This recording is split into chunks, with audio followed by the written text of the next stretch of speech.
Hello everyone, good afternoon.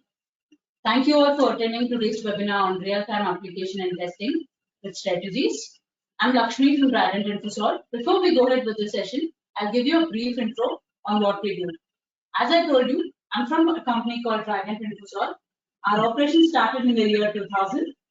We have offices in all the Tier-1 cities of India, and we are known as a complete solution provider. We have existence in all the domains. This is a partial list of our clients. It's a very partial list.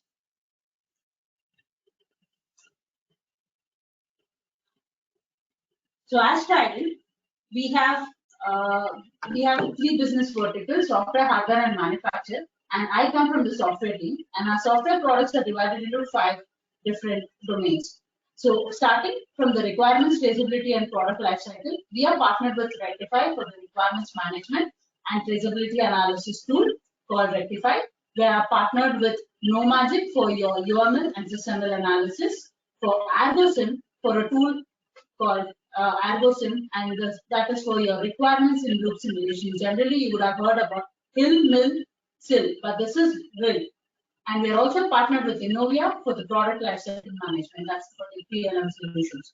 Coming to the design, modeling, and simulation, we are partnered with Dassault for a tool called Dymoda for 1D multi-engineering model-based design. That's the main modeling and simulation tool. 1D here stands for the time. And we are also partnered with GST for your EMI and EMC simulation and analysis.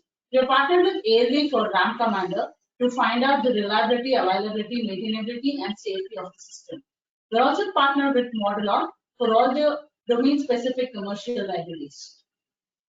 Going forward to code development and deployment, we are partnered with Greenhills for the IDEs and the real-time operating system as well as the compilers.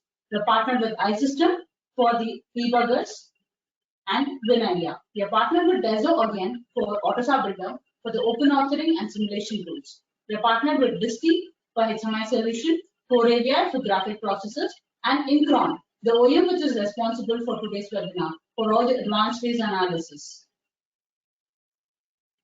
We are also partnered with Parasoft for both static as well as dynamic runtime analysis. We are partnered with SpeedGoat for your real-time simulation and testing. That's for both Hill as well as rapid control prototyping. We're also partnered with an OEM called AMI PTI for all the power supplies, waveform generator, precision measurements, and frequency counters. On a nutshell, this is the complete list of products that we have, starting from your requirements till test and measurement to verification and validation. Yeah, that's yeah.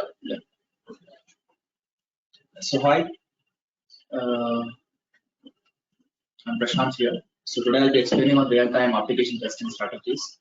So in this webinar, I'll be explaining on how to import the trace data into Incron Cron. Further, we are using any of the debuggers, existing debuggers like iSystem, Rectify, or Linux. So where you are working on the trace-enabled MCUs. So once you extract the trace information from the debugger toolchain, this can be further interfaced with Incron for further enhanced views, which I'll be explaining in the webinar.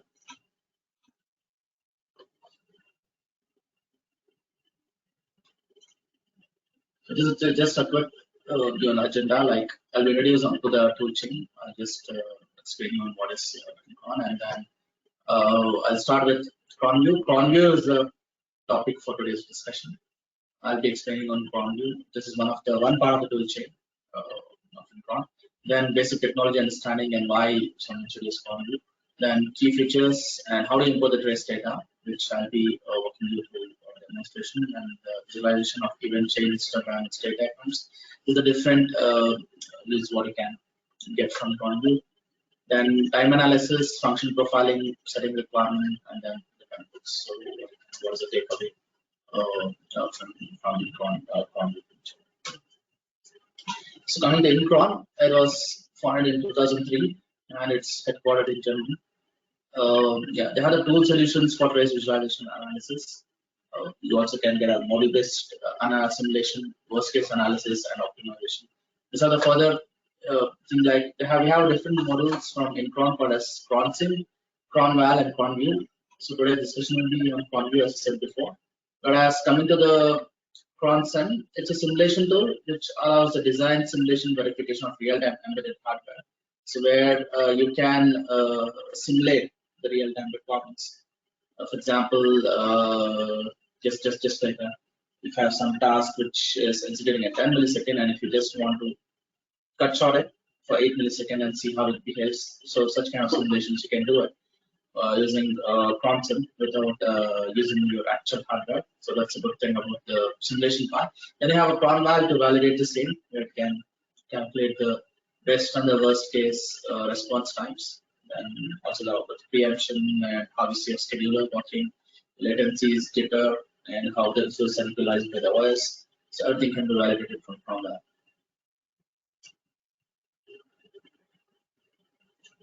So what we get from you is visualization of RTOS, function nesting, data and control for user-defined events and event sequences. So data values and rates and stack consumption, etc. So with this, I'll much further dive in deeper and explain what all the views we have from you. Then verification of timing requirements and continuous traceability of requirements, where can be any requirement coming to your project wise or coming to the application side. So we also have an interface with DOS, IBM DOS toolchain. So then extensive statistical analysis and data extraction capabilities. Then we also have an automated model generation for simulation analysis. And we can also generate the report that can be in a HTML and a CSV form. And this templates are customizable. You can customize according to your organization standards. Coming to the integration part, so what all we can accept as inputs for Cronview. If you're using iSystem DBGuys, you just need a TRD file or a PTF file from WinIDEA. Once you capture the trace, that can be further passed as an input to the Cronview, and then we can have some different views. So which I'll be explaining in the demonstration. Then if you're using a Lottoback or either ETAS or EB, Vector, or any tool chain to name, or if you're using any, in case if you're having any proprietary tool within your organization, still you can extract the trace information, and that also will be passed to Cronview. So there is no any restriction in using the extension formats. So if you have any customized format, and if you just let us know how this has been read or interpreted, that can be that. Technology can be interfaced with Cronview, and we can further interface your proprietary tool chain, trace information. So why Cronview is, it has something to check with appropriate timing requirements. For example, if you're working on mission critical systems where you have a real hard time requirements, hard real-time requirements. So in that case, you can use Cronview to verify and measure the timing requirements. Then for CPU load calculations, so we had a nice view in Cronview where you can see each and every task, how much CPU is used, and how this load calculation is done. So there is no need of using any Excel or calculating the data manually. So Cronview has a very good enhanced view when it comes to CPU load measurement. You can also see task wise and in the core wise and even CPU wise. So. And then handling a large trace data, if you have like a very big trace data, which is in, for example, in GBs, so that can also be interfaced with a tool chain and it can be seen in a very readable way. And you can also import various trace data from different tool chains, and allow the requirement import from DOS. Since we have an interface with IBM DOS. So what are the key features of Cronview? It's like import of various standards. So it could be from any toolchain. You can just name like what are the standard toolchains available in the market when it comes to automotive, industrial or medical. So like example, Electrobet or ETAS or Pinels, iSystem, Lottobatch. So you can just get the custom trace formats also, and it can be interfaced with Cronview. Then full support of multi-core and multi-CPU traces. So we support that. You can also see the core-wise utilization, and even at a bigger level, you can also see how your CPU is also handling the trace. Capable of handling very large trace tasks, and visualization of RTO scheduler. You can just look at your scheduler, how the scheduler is scheduling the task, and is there any jitter, or it's preempting properly, or is there any delay. So all such things on scheduler can also be seen, and then verification of timing requirements, the net execution time, response time, end-to-end timing, and CPU, and even the bus load. If you are working on CAN bus or CAN FT or FlexRay, any of the communication buses if you're using within your ECU application, even the bus load can also be measured, and even the RDOS failures. Sometimes, yeah, there might be some serious parts of the scheduler to such kind of things can also be verified. Then extensive statistical analysis and data extraction capabilities and automated model generation for simulation analysis. This is concept. Then we also have report generation of HTML and CSV and batch model for workflow. So all these are the key features what you can see from Incron as a tool. Then importing a trace data, yeah, Incron allows you to import a trace data either in CSV or PDF. So this just to name like I'm just considering one as an extension format, but in general you can import any trace data information. Either it might be a text file or for example an Excel file.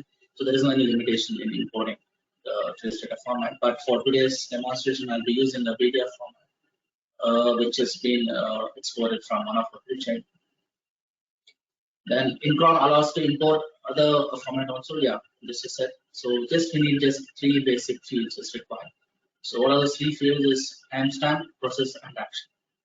And these are the three mandatory fields what we expect from the debuggers or from the trace toolchains which are using. Once you have these three data or information present in the file, then it's good to be imported into the content. So how to get started? For example, if you're using Unidia, and then let's assume you're running on a MCU like which has a trace capabilities. So then you get this trace window, and further this will be exported as a BDF format. BDF is binary trace format. What we call it. It's more or less similar to a CSV. And then this is how the BDF format looks like, which I'll be demonstrating in the toolchain. And further, like this, we import it from just like a very quick, simple 2 or 3 steps. So once you have the required data, then you can always click it.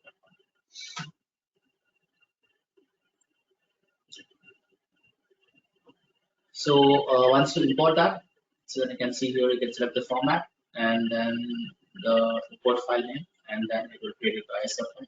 Then you can just run that in non-interactive report mode just to let the toolchain automatically set all the required parameters, and then you can start with your diagrams.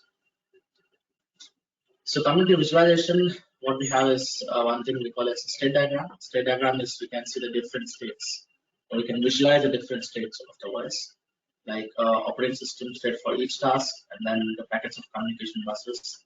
Visualization of task states, bus packets, event chains, and the visualization of errors can be seen in the state diagrams. So here's a quick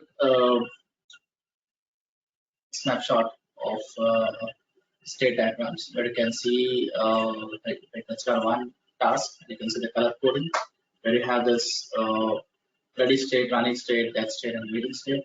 So all these different states and will be indicated with the color coding. You can also measure the timing information across all this. So what we get is the task identified. This column 1 is where you can see the running state, ready state, and then the state of task is mentioned in number 2 with this dotted lines. And current state of the process that's as mentioned as 3. So at what state is present, this indicated by various or different color coding. Then simulation time axis is on the one view where you can see the timing information and the evaluation of real-time requirement is where you can just measure and see how much time is taken between any given points. You can just simply drag the cursor across the chart and you can measure the time. Then we have histogram. So histogram is where we allow the analysis of time distribution of interrupt process of function execution times. And in most general cases, the latency of two arbitrary stimulation. So we want to measure the latency. For example, there is a continuous task which should call for every maybe like 1/10 of a second. Such kind of things can be seen in a histogram, and you can just measure the latency whether, or like for example, a jitter, whether that is called at the same time or is there any delay. So such kind of problems can be seen in histograms. So yeah, it's basically used to analyze the latency. So it can be any latency. So it's certainly not the interrupt latency. It can be anything when it comes to. So there's a snapshot of histogram where we have picked up from event to event. Where we have a sample of around 200 samples here, and this vertical bar indicates that how much samples were executed at that particular instance of time. So you can see there are various samples split across different time intervals. And this is a type event. And the first event is what is just taken treatment on test controller CAN, and the second is on the AC controller CAN. So just like we are trying to check the CAN communication controller latency here. And next is what we have is the load analysis, where we have this load diagram which comes with a color coding, where it shows the complete utilization of the CPU.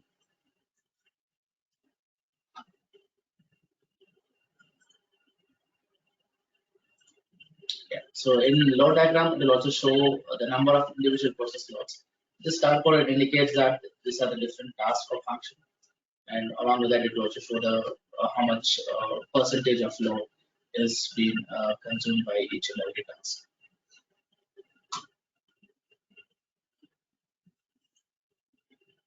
And then in this case, we have this a zoom view of this CPU load with respect to the state diagram. So you can interface or you can have a synchronization between the state diagrams and the CPU load, and have the complete utilization of how the CPU load is working with respect to the state diagrams. And the good thing about the CPU load is you also have a button where you can adjust the granularity and smoothing of the timing information. So this can be set according to your requirement. So then we have the event chain. So event chain is where we see the data flow of the system. So where you can just measure, like for example, on the right hand side you have a block diagram. You have the sensor ISR, and there is a sensor ISR called. It goes to the get info, then the process value, and gather values, and compare values, and distribute values. This is an event, or this is a chain how it gets executed. So once you describe such chains in the tool chain, you can see it shows in the color coded information. It will show the path how it is executed. But this has to be mentioned by the user. So yeah, it will give you provide you the complete system level understanding, like how your system is working and how the events are being executed. Then we have setting requirement, where you can set the requirements and see whether those requirements met or not. This can be any requirement with respect to jitter, latency, or from event to event. Okay. So the major use cases, like you can describe how the application specific real-time requirements are defined for system. So if I go to the next image here, we consider one description will be like a T2 response is a task 2 response, and we pick one process, that is T2 on CPU1, which is very much specific to the core 1 or to the CPU1. That is, the T2 is nothing but the task 2, and the response time of this one is 100 milliseconds, where we set some margin of 10%. This means, like, I'm just defining, if it's 0 to 90 milliseconds, if this each and every time when T2 is called, 100 milliseconds is what is the time slice allocated for this task T2. So now the P1 margin 10% means if it is from 0 to 90% is the success rate, then it's like I'll tell it's okay, it's successfully executed. So and if it goes to 90 to 100, I say it's critical because it's nearing up to its time slice. So and above 100 millisecond is failure because it was not able to preempt at the given time. So it is overshooting more than 100%, 100 millisecond. So this is an example with those how the requirements can be. So you can create the text-based requirements from those and add formal technical requirements for time and performance. Simulate, analyze, and test.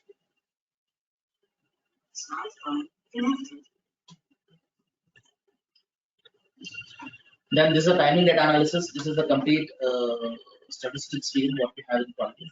So for example, here are the Trico CPU where it is being interfaced with Core 0, and I can see the how scheduler in each and every what is the minimum time, average and maximum time, along with the time to take a graph, and even the execution counts. This is a complete system overview with respect to each and every core and even the scheduler and also the task and the function for which you can see in this one single data analysis chart.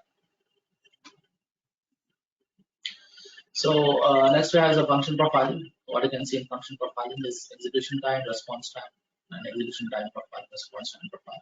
This is more or less similar to the histogram. Where you can, yeah, we are going to have different views when it comes to profiling, which can be explored in the front view later on. So what we get, what are the different views we have is one is state view where you can view the state of your task or your function. Then you have time view, which is more or less similar to the profiler view, which you can see in your task enabled tool chains. Then you have trace view, then event chains, then histogram, and then the load view. So all these are the three or like 1, 2, 3, 4, 5, 6 different views.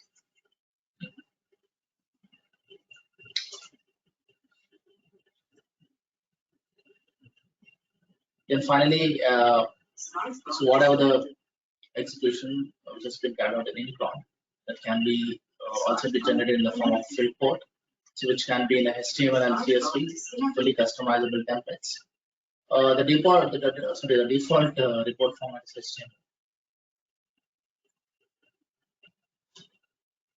So what are the benefits when you are working with QuantView? As one is a reliable decision, so you can see the function mapping, execution order, partitioning, activation period, priority, start of set, core affinity, resource sharing. So this all these features will be demonstrated shortly.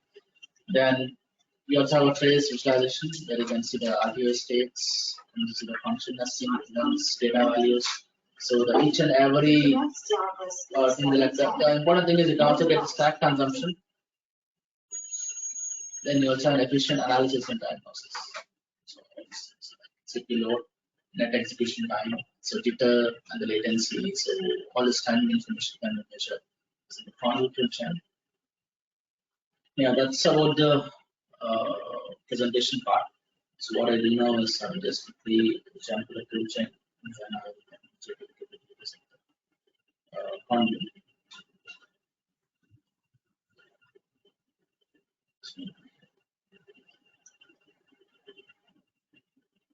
So let me close this.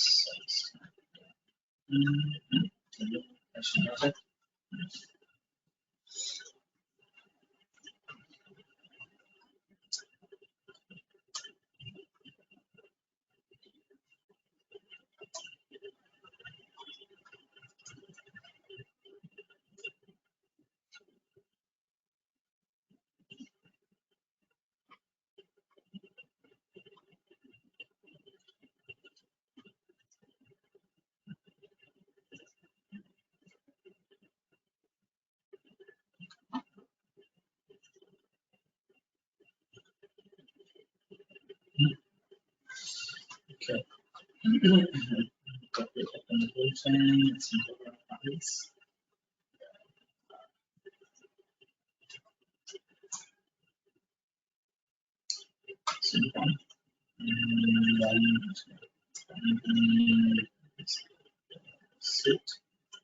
Let's see.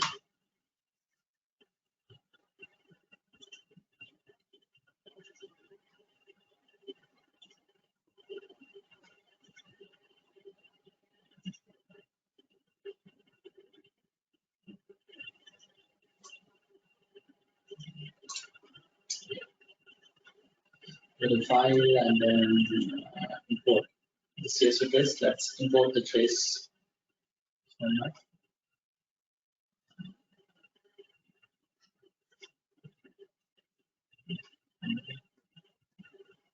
CSV trace example. Then I won't define anything. So when define it's PDF format, Diva, any other trace structure formats if you're using. Just go with no predefinition.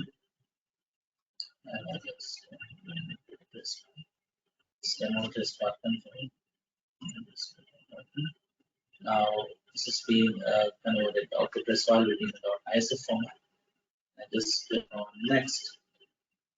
And this shows the preview that the information about what I was presenting in the PDF file, about the version of PDF file they're using, the creation date, and all such information can be seen here. Then I just click on next, and then this will certificate further to the timestamp and CPU is on. And you know, the core wise it's 40 core 1 and see 1 and 0. So you can see 1 and 0 which is being displayed. Then going to the next.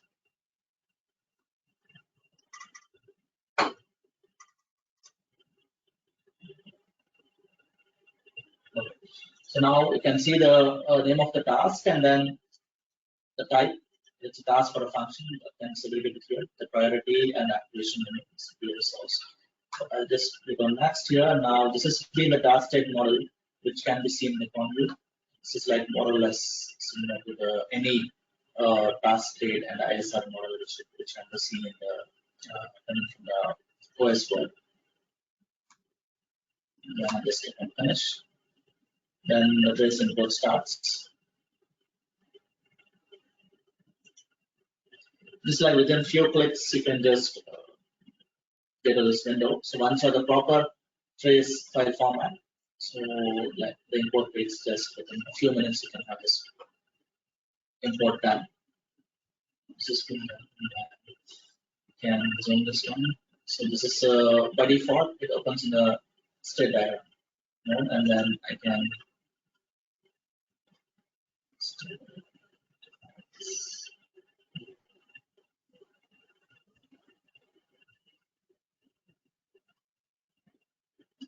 just this. You can see this is my ICANN function. ICANN task, which is getting executed. I can zoom this further. You can see the ICANN entry. It's been executed for every few milliseconds. And if I scroll down,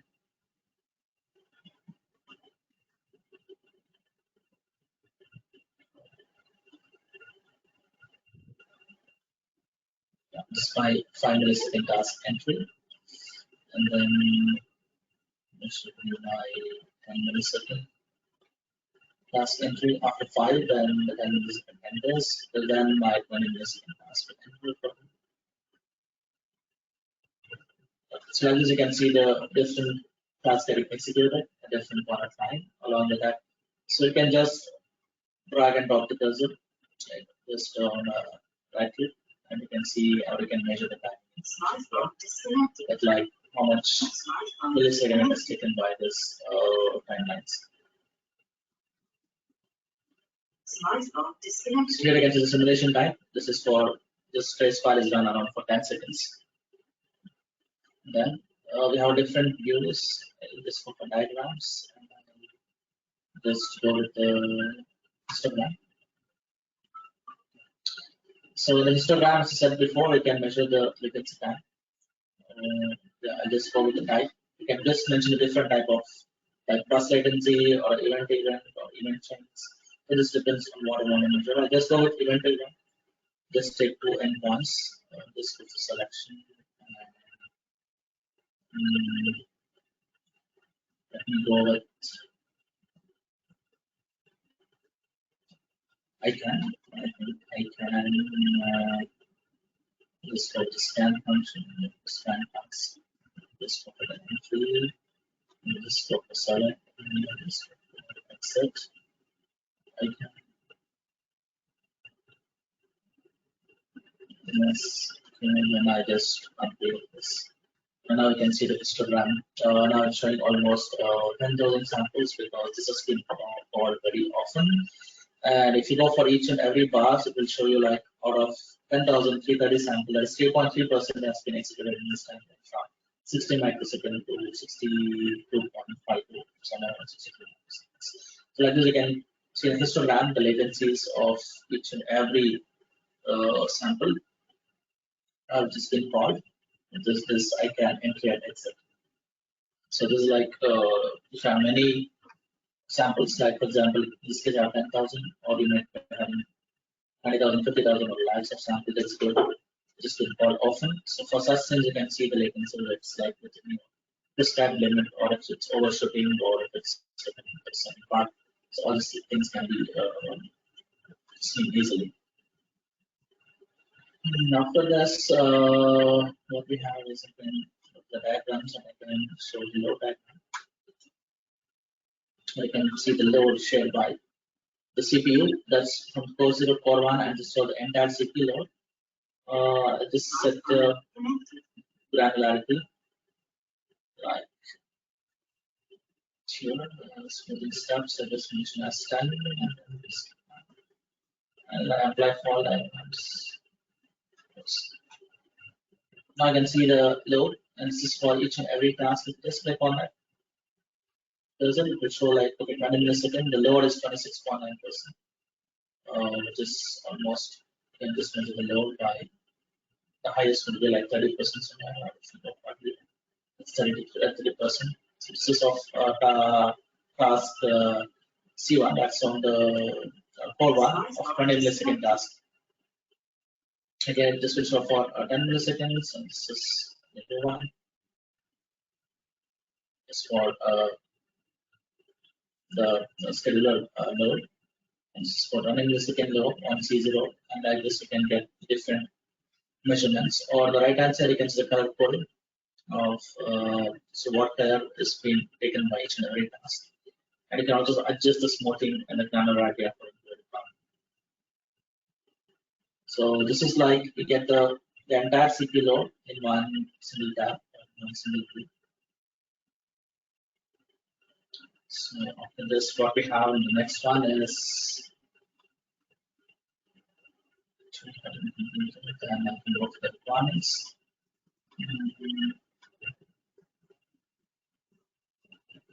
So here, for example, there are different type of requirements you can set. This is going to the response time. Next. So I will just define a process of this. So 20 milliseconds. Okay. And then set 20 millisecond task. So the response time is 20 milliseconds. I just want to see the experience with this range. And pre-on module I just set as 10%. So this means 0 to 18 milliseconds will be success, or if it's going above 18 milliseconds, I say it's critical. If it's beyond 20 milliseconds, I'll make it fail task. So okay, and it's run. I can see like there is a caution symbol showing that is there is one failed task, and I have a success rate of 99.8%. Now that's failed, I can just click on this one, and I can just double click here. And this will open at which instant it got failed, and if I go to the state diagrams, I can do this. And further, if I zoom out,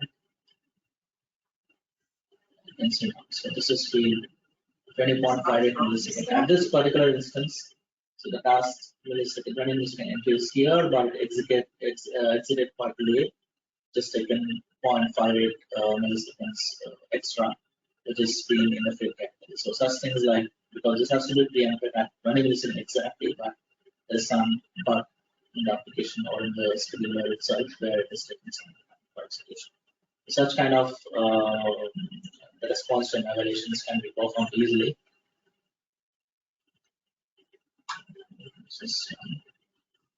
You can also have the statistic here. This is statistic here. Over there in the tool chain where you have the CPU, it has an average 16.75%. So time it has, you can say it's like that. CP load more or less, and then core 0 is like 80%, and the core 1 is the measurement it's like half of the core 0.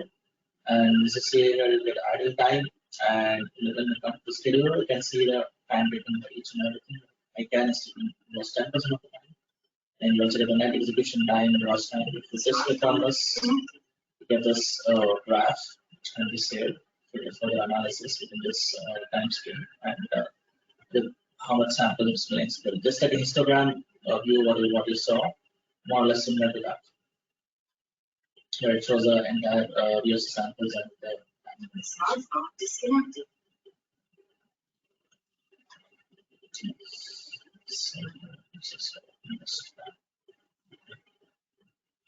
Yeah, we have much more further views like star diagrams. For the star diagrams, once a tool chain, suppose you have this value stack information that can also be viewed in this convoluted tool chain.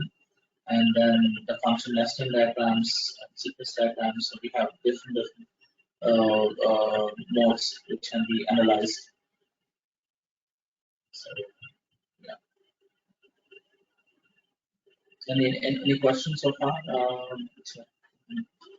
Almost done with the session. So if anyone has questions, you can just ask it over here.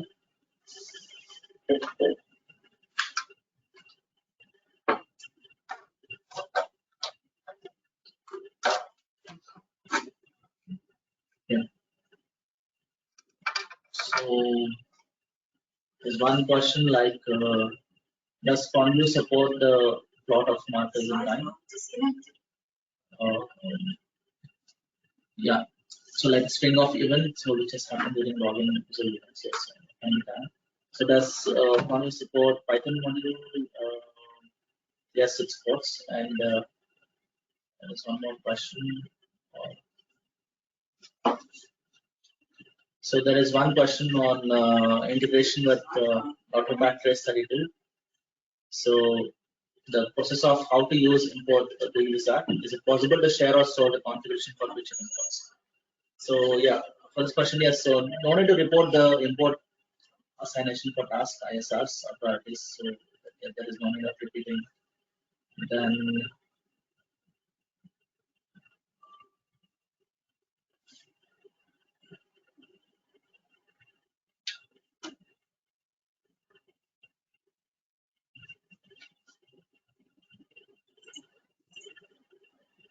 yeah, one question like this: for you support a lot of markers in time? Yes, we have you to support this.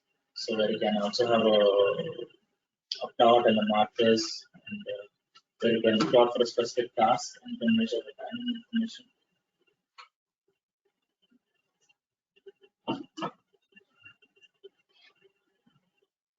Okay, so there are such many questions. So what we do is we'll take the questions one by one, and we will try to send you an email. Okay. So yeah, thanks for your time. So yeah, if you have any questions, please feel free to contact us. Yeah. Thank you all.